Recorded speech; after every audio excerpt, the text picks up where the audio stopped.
Students कृपया ध्यान दें, बेल आइकन प्रेस करें और कंप्यूटर की कोई भी वीडियो मिस ना करें।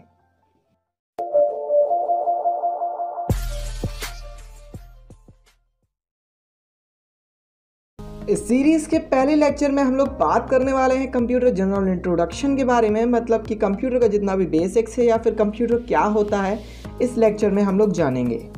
जैसा कि आप लोग थंबनेल में देख चुके हैं, एसएससी, बैंक और जितने गवर्नमेंट एग्जाम्स होते हैं उनमें जितने भी कंप्यूटर के क्वेश्चंस पूछे जाते हैं वो सारे के सारे यहाँ पर कंप्लीट कराए जाएंगे और उनके रिलेटेड टॉपिक्स आपको यहाँ पर पढ़ाए जाएंगे।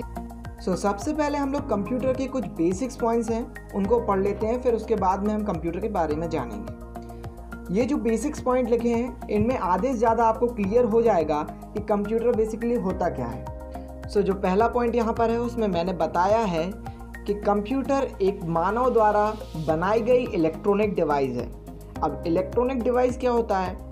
हमारे ऐसे उपकरण जो लाइट से चलें, जो लाइट से इलेक्ट्रिसिटी से चलें, वो होते हैं इलेक्ट्रॉनिक डिवाइस। ऐसा ही कंप्यूटर है, लाइट से चलने वाला एक इलेक्ट्रॉनिक डिवाइस होता है जो कि किसी भी डेटा, किसी भी इंफॉर्मेशन को स्टोर करा सकता है, उसे पढ़ सकता है, उसे प्रोसेस करा सकता है। उसके बाद वो हमें प्रोसेस करा के इस पूरे डेटा को एक मीनिंगफुल इंफॉर्मेशन के रूप में आउटपुट में हमें दे देता है। बहुत से लोगों को यहाँ पर प्रॉब्लम हो रही होगी कि डेटा क्या है, आउटपुट क्या है, प्रोसेस क्या होता है, ये सब चीज़ों में यहाँ पर प्रॉब्लम आ रही होगी समझने में।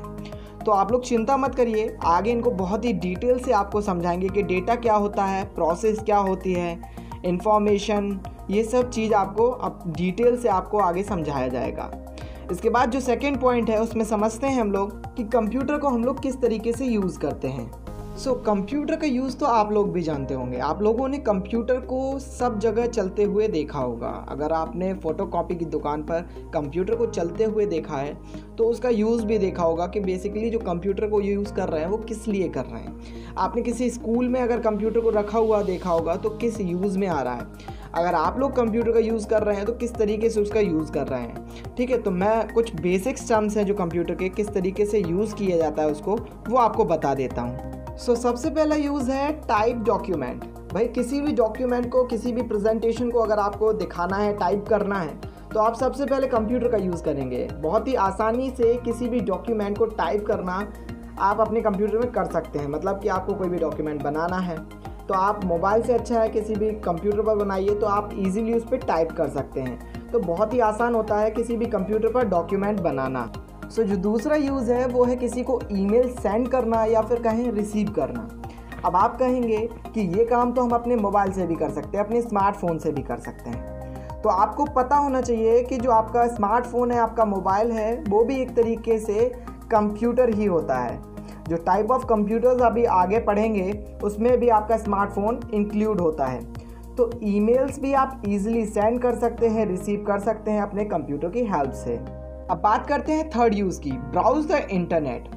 जैसे कि आपको किसी भी टॉपिक के बारे में सर्च करना है, अगर आप किसी भी टॉपिक पर रिसर्च कर रहे हैं और उसके बारे में डिटेल्स चाहिए हैं आपको, तो आप इजीली अपने कंप्यूटर पर किसी भी ब्राउज़र को खोल के उस पर इंटरनेट पर जाकर आप कई सारी उसकी डिटेल्स को निकाल सकते हैं। तो ये होता है आपका थर्ड यूज़, जो कि बहुत इंपॉर्टेंट होता है। आपको किसी भी चीज़ के बारे में डिटेल चाहिए तो आप इंटरनेट पर जाकर, किसी भी ब्राउज़र पर जाकर आप उसको डिटेल को निकाल सकते हैं। कंप्यूटर का यूज़ अकाउंटिंग में भी किया जाता है, प्रेजेंटेशन को बनाने या फिर दिखाने के लिए भी किया जाता है।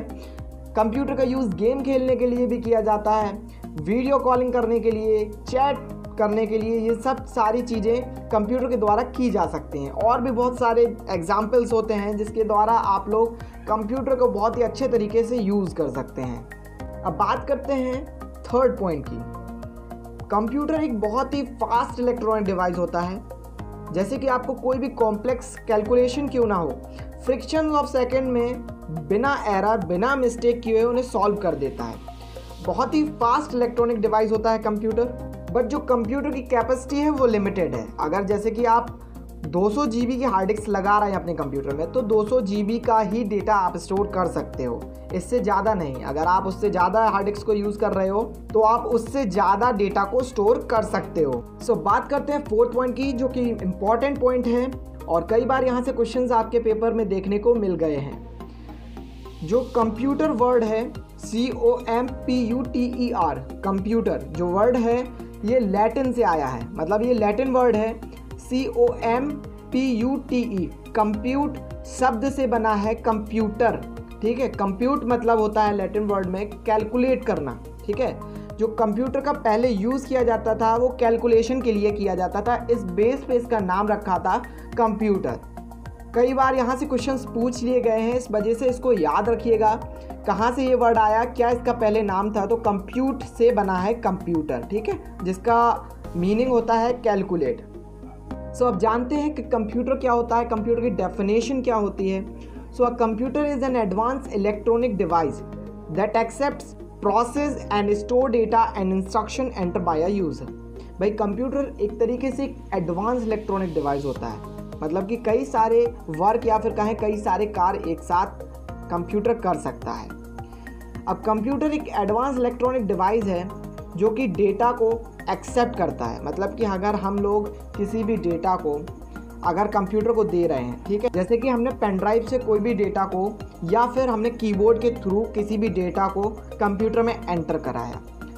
मान लीजिए मैंने 2+2 कराया, ठीक है, अब मैंने एंटर कर दिया 2+2, उसको कंप्यूटर ने प्रोसेस कराया, ठीक है, उसको उसने प्रोसेस कराया और उसने एज एन आउटपुट इसे स्टोर करा लिया, उसने स्टोर भी करा लिया।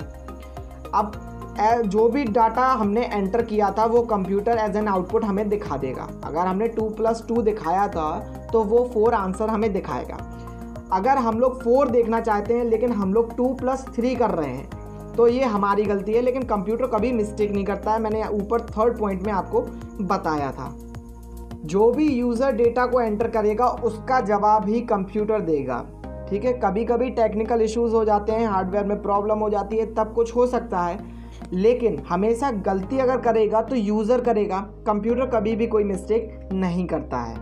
सिंपल सी डेफिनेशन थी, कंप्यूटर एक एडवांस इलेक्ट्रॉनिक डिवाइस है जो कि किसी भी डेटा को एक्सेप्ट करता है, उसे प्रोसेस कराता है और अपने आप में स्टोर करा लेता है और एज एन आउटपुट हमें दिखा देता है। ठीक है, तो ये होता है कंप्यूटर की सिंपल सी डेफिनेशन। अब बात करते हैं फादर ऑफ कंप्यूटर कौन है। कई सारे एग्जाम्स में ये क्वेश्चन पूछ लिया गया है और कई सारे लोग यहाँ पर कंफ्यूज भी हो जाते हैं। तो आपको सिंपल सा याद रखना है, कंप्यूटर की जो स्पेलिंग है वो C से स्टार्ट होती है और चार्ल्स बेबेज की जो स्पेलिंग है वो C से स्टार्ट होती है।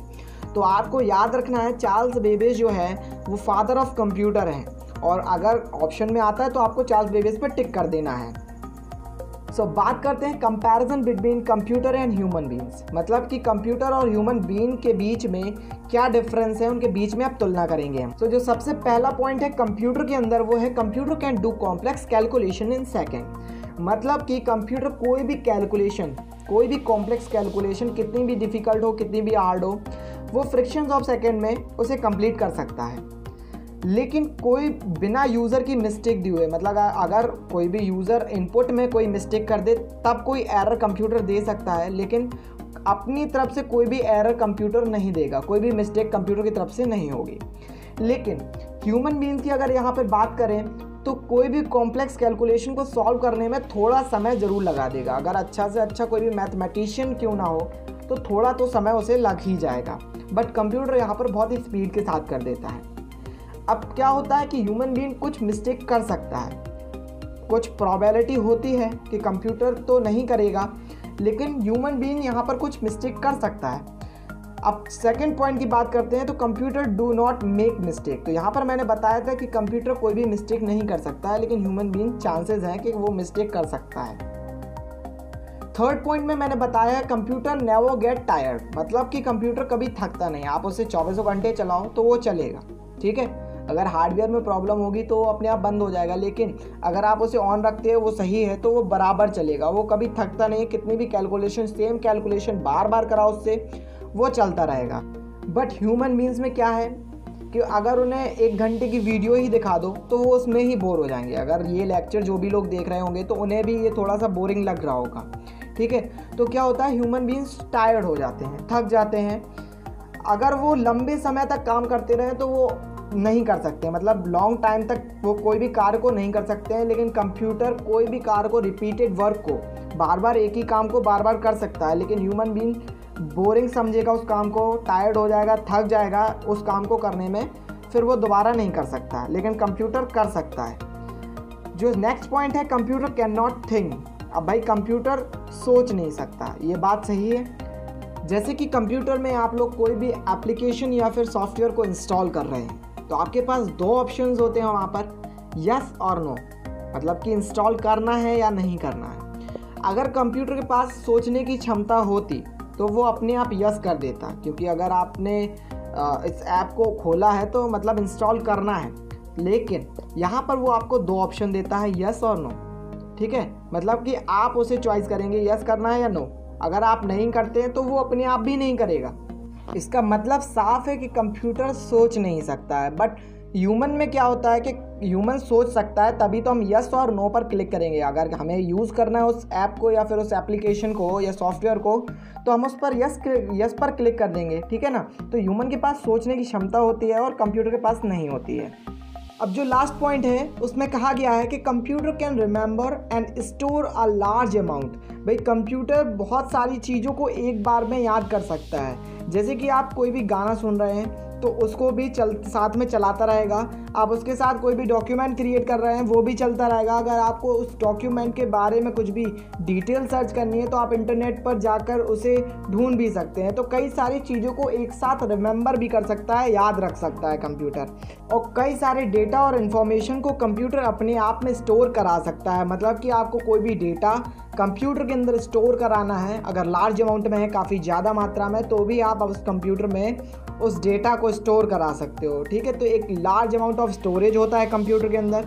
लेकिन अगर बात करें ह्यूमन बीइंग्स के अंदर, तो ह्यूमन बीइंग्स कई सारी चीज़ों को भूल जाता है, मतलब कि उसे कई चीज़ें याद ही नहीं रहती हैं। अब बात करते हैं कुछ कॉमन वर्ड्स की जो कि बार बार कंप्यूटर में रिपीट होते हैं। अगर आप कोई भी कंप्यूटर कोर्स कर रहे हैं तो उसमें बार बार ये वर्ड्स आपको देखने को मिल जाएंगे, जैसे कि डेटा या फिर कहें इंफॉर्मेशन। और भी कई सारे वर्ड्स होते हैं जैसे कि प्रोसेसिंग, इंस्ट्रक्शन, प्रोग्राम, इस तरीके कई सारे वर्ड्स होते हैं, इनको भी आगे समझाएंगे। लेकिन जो सबसे इम्पॉर्टेंट है डेटा या फिर इंफॉर्मेशन, ये क्या होते हैं इनके बारे में समझते हैं। डेटा एक तरीके से अनप्रोसेस्ड रॉ फैक्ट या कहें फिगर होता है। मतलब कि हमने अभी जो डेफिनेशन पढ़ी थी कंप्यूटर की वो थी, a computer is an advance electronic device that accept data.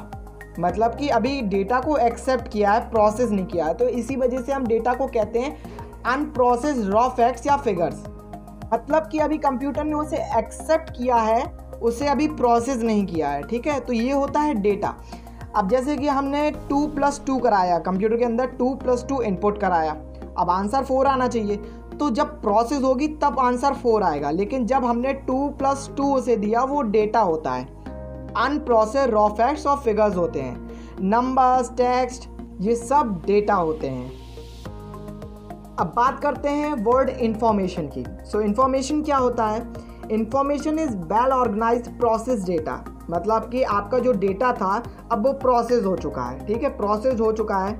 इसके बाद जो भी हमें प्रोसेस के बाद जो डेटा मिला उसे हम इंफॉर्मेशन बोलते हैं। ठीक है, अगर आपका डेटा प्रोसेस हो चुका है और उसके बाद जो चीज़ हमें मिलेगी वो आपकी इंफॉर्मेशन होती है, और वो इंफॉर्मेशन ही हमें डिसीजन लेने में हेल्प करती है। मतलब कि आपको वो जो आंसर आया है वो सही है या नहीं है, वो इंफॉर्मेशन, वो चीज़ आपको डिसीजन लेने में हेल्प करती है।